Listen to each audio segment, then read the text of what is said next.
Hello my YouTube friends, অনেক দিন থেকেই ভাবছি আমি একটা লং ভিডিও দেব, কিন্তু কি লং ভিডিও দেব সেটাই ভেবে পাচ্ছিলাম না। তাই আজকে নিয়ে আসলাম একটা রান্নার ভিডিও, সেটাই তোমাদের সাথে শেয়ার করছি। এখানে আমি মাংস রান্না করার জন্য নিয়েছি সব কিছু, মাংসতে যা যা লাগে সবই নিয়ে নিয়েছি। তোমরা তো সবাই জানোই কী কী লাগে।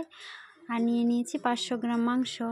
এবার আমি কড়াইয়ে তেলটা দিয়ে মাংসগুলো ভেজে নেব। আমি এক্সট্রা একটা জিনিস নিয়েছি, যেটা তোমরা জানো সেটার থেকে আলাদা। দই নিয়েছি, আমি মাংসটা রান্না করার জন্য দই নিয়েছি। এবার আমি মাংসটা ভেজে নিচ্ছি, দেখে নাও। আর আমার ভিডিওটা ভালো লাগলে অবশ্যই আমার চ্যানেলটা সাবস্ক্রাইব করে আমার পাশে থেকো, আর আমাকে একটু উৎসাহ দিও। যদি ভালো লাগে আমি আরও ভিডিও দেওয়ার চেষ্টা করব। তোমরা আমার পাশে থেকে আমাকে সাপোর্ট করে পাশে থেকো। আমিও তোমাদেরকে নতুন নতুন ভিডিও দেওয়ার চেষ্টা করব। আর কোনো কিছু ভুল ত্রুটি হলে আমাকে কমেন্টে জানিয়ে দিও, যেন আমি তোমাদের কাছ থেকে শিখতে পারি। মাংসটা দেখো আমার ভাজা হয়ে গেছে, এবার আমি নামিয়ে নিচ্ছি। আর মাংসটা আমি একটু তেল দিয়েই রান্নাটা করছি। দেখো প্রথমে যে তেলটা দিয়েছিলাম সেই তেলেই মাংসটা ভাজলাম, ভেজে এবার সেই তেলেই আলুটাও ভেজে নেব লাল লাল করে। আলুটা আমার ভাজা প্রায় কমপ্লিট হয়ে যাচ্ছে। এই দেখো আলুটা আমার ভাজা হয়ে গেছে, এবার আমি নামিয়ে নিচ্ছি।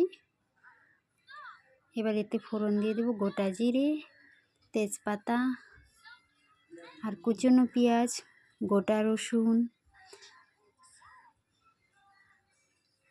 দিয়ে দিচ্ছি ফোড়নটা। গোটা রসুন দিয়ে দিলাম, একটু নেড়ে চেড়ে তারপর পেঁয়াজ কুচনোগুলো দিয়ে দিব।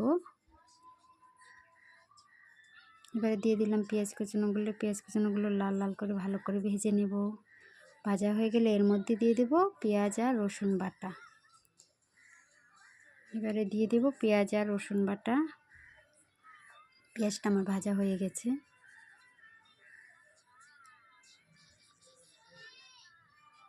দেখো পেঁয়াজটা লাল লাল করে ভাজা হয়ে গেছে। এবার আমি দিয়ে দেবো রসুন আর পেঁয়াজ বাটাটা, দিয়ে আর একটু ভেজে নেব। এই দিয়ে দিচ্ছি আমি পেঁয়াজ রসুন বাটা।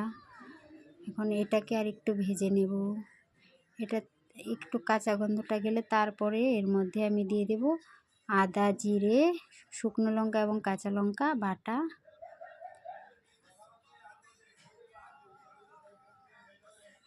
মশলাটা প্রায় আমার এটা কষানো হয়ে গেছে। এবার আমি ওই বাটা মশলাগুলো দিয়ে দেবো।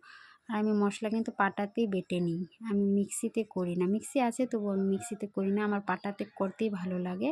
এবারে আমি দিয়ে দিলাম লঙ্কা জিরা বাটাটা আর একটু পরিমাণে জল দিয়ে এবার মশলাটাকে ভালো করে কষিয়ে নেব।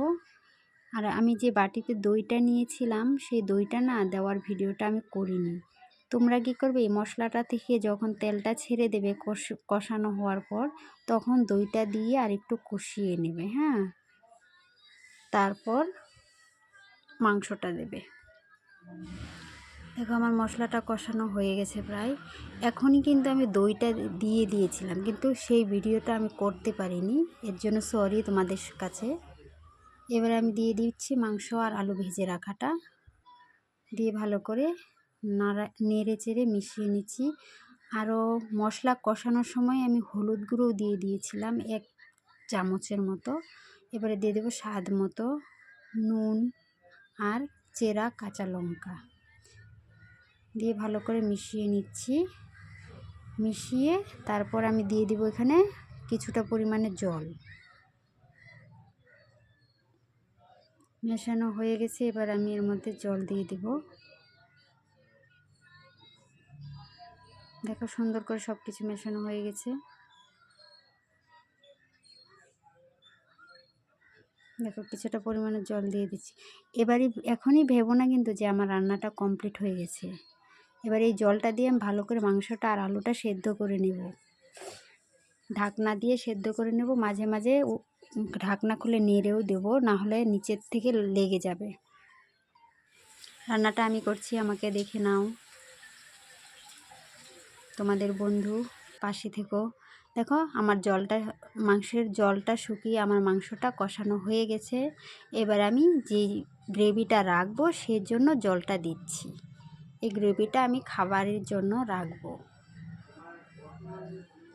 এবারে আমি নিয়ে আসি আমার গাছের ধনেপাতা, বিলেতি ধনেপাতা। বাড়িতে 4-5টা গাছ লাগিয়েছিলাম, সেখান থেকে আমি 4-5টা 3-4টে ধনেপাতা উঠিয়ে নিয়ে আসলাম। দেখো, এবার কেটে আমি মাংসের মধ্যে দিয়ে দিচ্ছি। দিয়ে দিলাম, আর দিয়ে দেব গরম মশলা,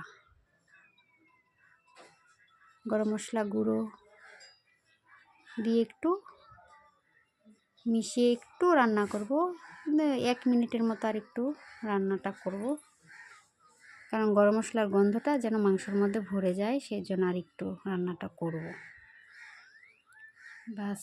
আর রান্নাটা আমি উনুনেই করছি, কারণ যে কোনো সবজি তুমি উনুনে রান্না করবে টেস্টটা বেশি আসে। দেখো আমার রান্নাটা প্রায় কমপ্লিট, এবার নামিয়ে নিব। নামিয়ে নিলাম। দেখো তোমরা কি সুন্দর কালার হয়েছে। ভালো লাগলে আমার পাশে থেকো, সাপোর্ট করো। নমস্কার।